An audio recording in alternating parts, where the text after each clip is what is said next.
We're wrapping up a landmark day for high school athletes in Virginia. Yeah, the Commonwealth just announced it will allow high school athletes to be paid for their name, image, and likeness, also known as NIL. Tonight, Chief Investigative Reporter Eric Flack joins us to explain the impact NIL is having on high school athletes across our region.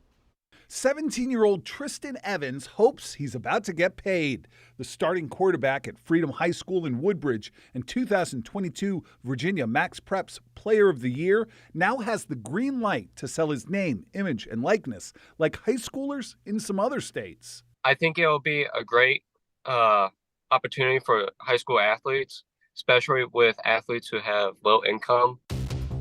Wednesday afternoon, the Virginia High School League overwhelmingly passed new guidelines outlining how high school athletes in the Commonwealth will be allowed to earn money on everything from product endorsements to personal appearances and social media starting July 1st.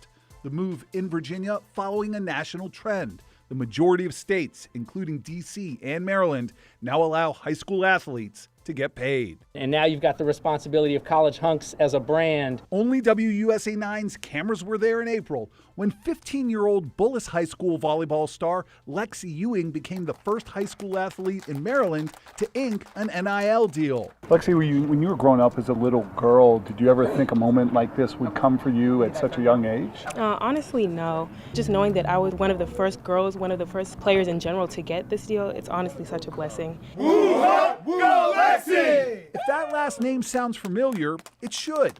Lexi Ewing is the daughter of former pro volleyball player Cheryl Weaver and Hall of Fame basketball player and Georgetown Hoops legend Patrick Ewing. And does this mean Lexi's buying dinner tonight? Yes, she is. Yes, she is.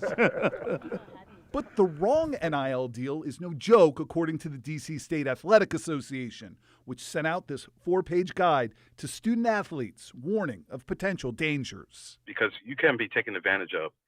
So it's our goal to make sure we give them the opportunity, but we also educate them to let them know the do's and don'ts of the NIL world. Now, Virginia's policy on NIL was vague before today. The head of the high school league saying it wasn't expressly prohibited, and then at least 2 high school athletes in the Commonwealth already have deals. The group said today's vote was more about putting guidelines in place so student athletes know what's allowed and what's not, endorsing alcohol, tobacco products, or using NIL deals to influence high schoolers to switch schools is all strictly prohibited. Guys? Yeah, you got to hope that these young people have good people around them to help steer them in this direction, since this is an opportunity, but they may need a little guidance along the way. Which is big because, it's not just about the sport, but also branding and imaging as well. And how long you sign that deal, what you're worth 5 years from now might be more than what you're worth today. Absolutely. Really interesting stuff, Ian. I know you're going to be doing more on this, and we'll be looking forward to that too. Okay, thanks. Thanks, Flack.